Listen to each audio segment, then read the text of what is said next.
What's up YouTube? I'm here to do my prediction video for UFC 254. Let's start at the bottom. The first fight is Joel Alvarez versus Alexander Yakovlev. To me, this kind of just depends on how smart Alexander is. I feel like if he paces himself, he should be able to win this fight. I think he's got the stronger overall wrestling, and in terms of striking, I think they're about even. Joel is definitely the better overall jiu-jitsu guy, and he could catch Alexander at any point in time. But I feel like, once again, as long as Alexander's smart with how he wrestles this guy, I think he should be able to win at least 2 of the 3 rounds. So I'm picking Alexander to win by decision. Next is Lena, I can't say her last name, versus Miranda. And to me, this is just 2 jiu-jitsu chicks going at it. And it's kind of like, it's hard to tell how good both their jiu-jitsu is. Because sometimes they look good against people, sometimes they don't. I think it's a coin flip in my mind. A lot of people think Miranda's going to win, but I think that she's the better wrestler. I don't necessarily think she's the better grappler. I think Lena is. And this is kind of the opposite. I think that Miranda's just going to try to force us to the ground. I think once it's there, Lena's going to have, in my opinion, the better jiu-jitsu overall, and I wouldn't be surprised if Lena catches her with like a first-round armbar. So I'm leaning towards Lena to win by submission. Next is Da Eun Jung versus Sam Alvey, and I want to pick Sam Alvey, but he just doesn't look as good as he used to. I feel like the thing that's going to help him is Da does fight a fast, like not a fast pace, but he does push forward a lot. He likes to go for finishes, and he likes to turn fights into fights. And that does help Sam Alvey, because when people do that, he always has a better chance of knocking people out. But I just think Sam Alvey, he's getting hurt with shots more, he's getting dropped more easily. I think he's still tough, I just don't think he can take the shots the way he used to return the counters. And because of that, I'm leaning towards Da. I think he's just the younger, faster guy at this point, and he's the more natural light heavyweight. So I'm picking Da to win by either a decision or like a first or second round TKO. Next is Alex Oliveira versus Shavat. I can't say his last name. Shavat is actually a pretty solid up-and-comer. He's 12-0, and he's pretty well-rounded. I just think Alex Oliveira is also more well-rounded. I just think he hits harder. And I think that's going to be the big difference. I think on the ground, I think it's close, but I think Alex is good enough takedown defense to stop it from getting there. And I think on the feet, like I said, they're about even, but I think Alex just does more damage with his shots, and because of that, I think he's either going to just edge out the rounds or get a late finish. So I'm picking Alex Oliveira.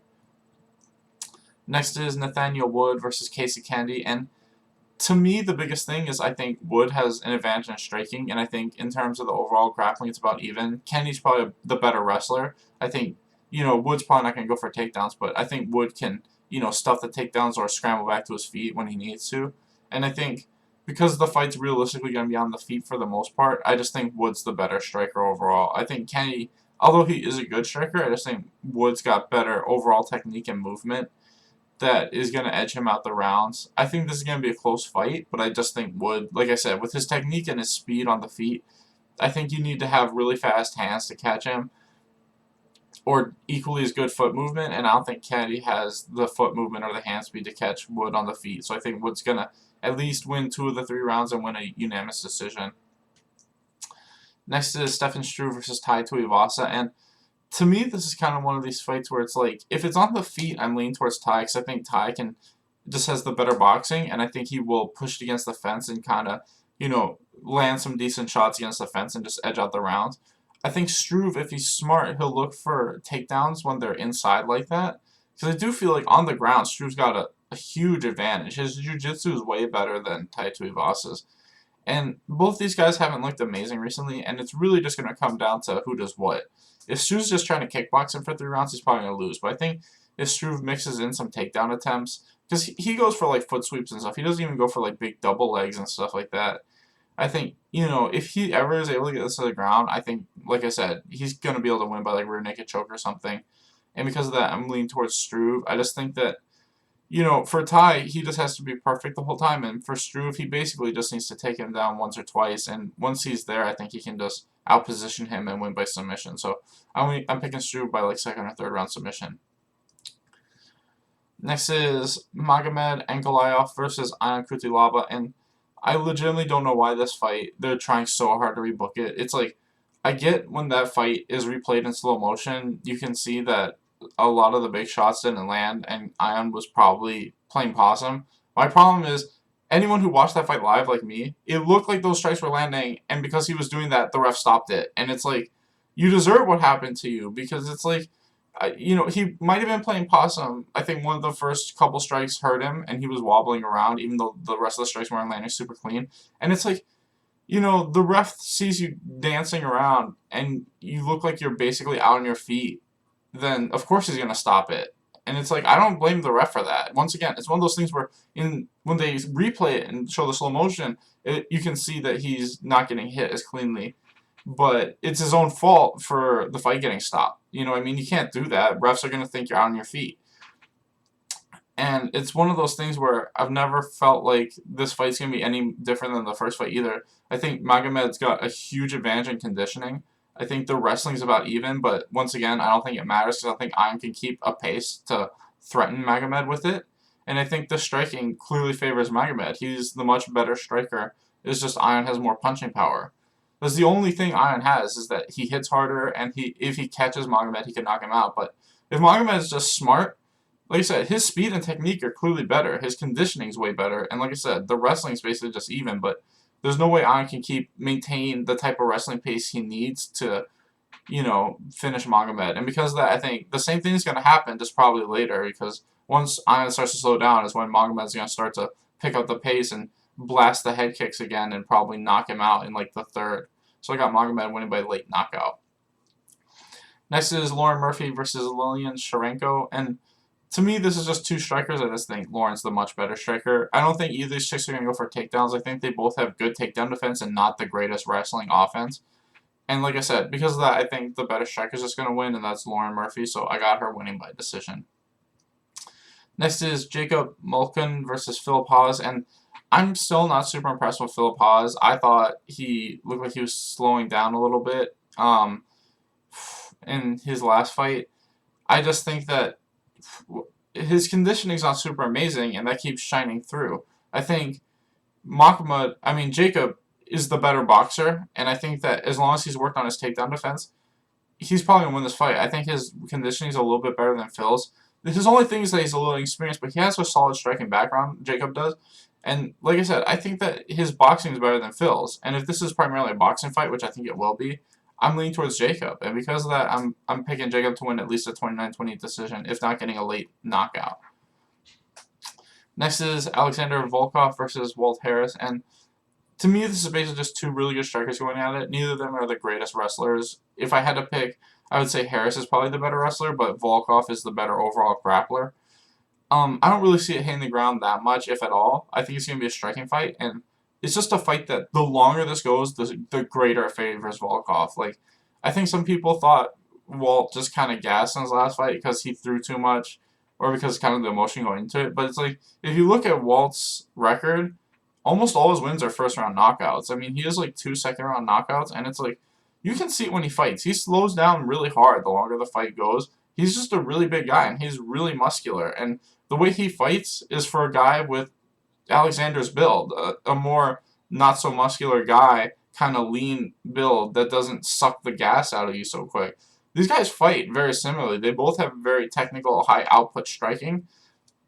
Walt Harris is probably a little bit more precise with his strikes, as where Volkov is more about the volume. But to me, I think this fight favors Volkov, like I said, the longer it goes. Walt, if he can't catch Volkov in the first round, which I don't think he will, like I said, it's just going to favor Volkov the longer it goes, because he's going to keep the same pace, if not throw more the longer it goes, if there's no grappling. Like, the only way you slow Volkov down is with grappling. If you can't do that, then he's just going to beat you up.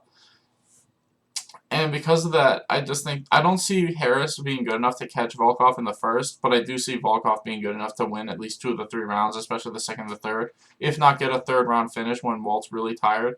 And because of that, I'm picking, like I said, Volkov to win by either a 29-20 decision or a third-round TKO.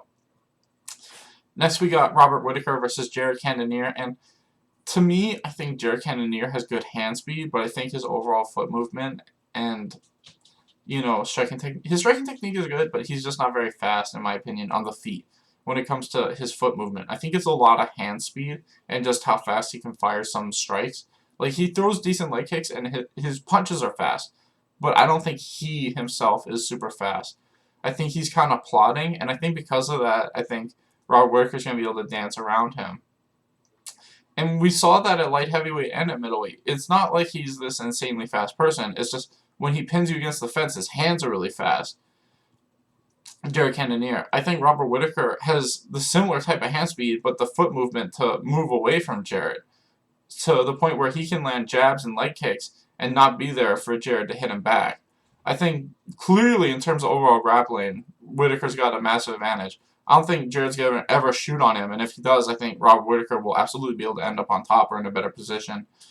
I just think other than Jared catching him with a big shot, because he does have solid hand speed and he does have the more hitting power. But like I said, I just don't think Robert Whitaker is going to be stationary long enough for him to get caught with a big shot like that. I think a lot of the guys that Jared's fought that he has been able to knock out like that are guys that he, once they started to slow down a little bit and he was able to push them against the fence. Like I said, his hands are fast. It's just, I don't think he's ever going to be able to do that to Whitaker because Whitaker's not going to slow down like that. And because I think Whitaker, I don't know if he'll catch Cannonier, but I do think he'll at least win a 30-27 decision for Whitaker.